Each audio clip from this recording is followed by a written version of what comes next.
नमस्कार दोस्तों, मैं हूं आपका दोस्त दिनेश और मेरे साथ है आकाश। दोस्तों, करियर अड्डा में चल रही अखंड भारत की कहानी अब हमें ले आई है सन 1857 की क्रांति तक। आज की कहानी का मुख्य किरदार है मंगल पांडे। वही मंगल पांडे जिन्होंने 1857 की क्रांति को और प्रचंड बनाया था, जो पहले अंग्रेजी सेना का हिस्सा थे और फिर देश के लिए शहीद हुए।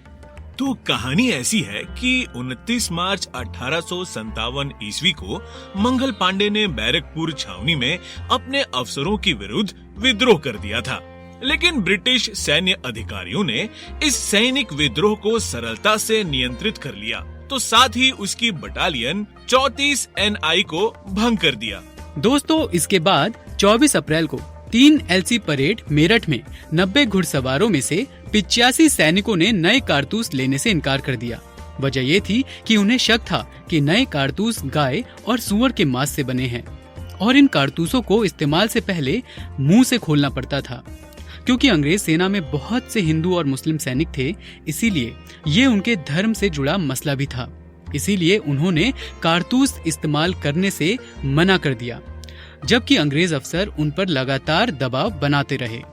आज्ञा की अवहेलना करने के कारण इन 85 घुड़सवारों को कोर्ट मार्शल कर 5 साल की कैद की सजा सुनाई गई, जिसके विरोध में खुला विद्रोह हुआ। 10 मई दिन रविवार, समय शाम 5 बजे सैनिकों का खुला विद्रोह खुलकर सामने आया, जिसकी अगुवाई की मंगल पांडे ने। सबसे पहले पैदल टुकड़ी 20 NI में विद्रोह हुआ। उसके बाद 3 LC भी उसमें शामिल हो गया। इन विद्रोहियों ने अपने अधिकारियों के ऊपर गोलियां चलाई। इसी दौरान मंगल पांडे ने हियरसे को गोली मारी और इसके बाद अफसर बाग की हत्या कर दी।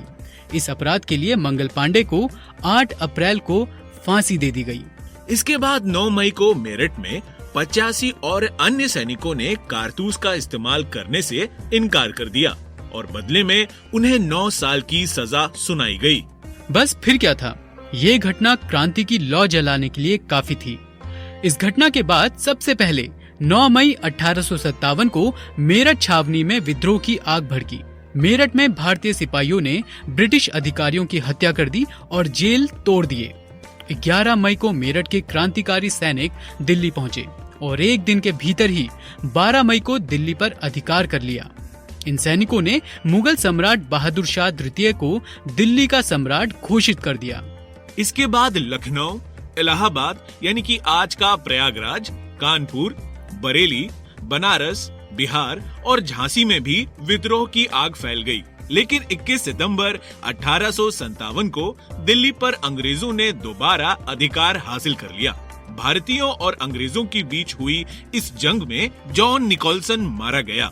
लेफ्टिनेंट हडसन ने धोखे से बहादुर शाह द्वितीय के 2 पुत्रों मिर्ज मुगल और मिर्ज ख्वाजा सुल्तान एवं एक पोते मिर्जा अबू बकर को मौत के घाट उतार दिया।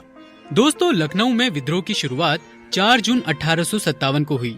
वहां क्रांतिकारी सैनिकों ने ब्रिटिश रेजिडेंसी का घेराव किया और इसी दौरान ब्रिटिश रेजिडेंट हेनरी लॉरेंस की मौत हो गई। हैवलॉक और आउटरम ने लखनऊ के विद्रोह को दबाने की बहुत कोशिश की, लेकिन वो नाकाम रहे। आखिर में कॉलिन कैंपबेल ने गोरखा रेजिमेंट की मदद से मार्च 1858 में शहर पर अधिकार कर लिया। हालांकि दबी हालत में ही सही, लेकिन यहाँ क्रांति का असर सितंबर तक रहा। अलग अलग रियासतों में आजादी की यह क्रांति करीब 1 साल तक जारी रही, लेकिन 1858 के गुजरते गुजरते तक अंग्रेजों ने हालात पर काबू पा लिया। मेरठ में विद्रोह भड़कने के 14 महीने बाद 8 जुलाई 1858 को आखिरकार कैनिंग ने घोषणा की कि विद्रोह को पूरी तरह दबा दिया गया है। दोस्तों, तो ये थे मंगल पांडे और भारतीय सैनिकों का अंग्रेजों के खिलाफ विद्रोह। लेकिन अभी भी इस क्रांति के बारे में बहुत कुछ जानना बाकी है। जी हाँ दोस्तों, जैसे आप सोच रहे होंगे कि इतने काबिल सैनिकों के होते हुए भी आखिरकार ये क्रांति की अलख बुझ कैसे गई? हम क्यों अंग्रेजों की गुलामी से आजाद होते होते रह गए? वैसे इसके पीछे भी हमारे घर के ही कुछ धोखेबाजों का हाथ था। आखिर वो कौन थे, क्या हुआ था? ये सभी बातें जानने के लिए आपको हमारे अगले एपिसोड का इंतजार करना होगा। नमस्कार।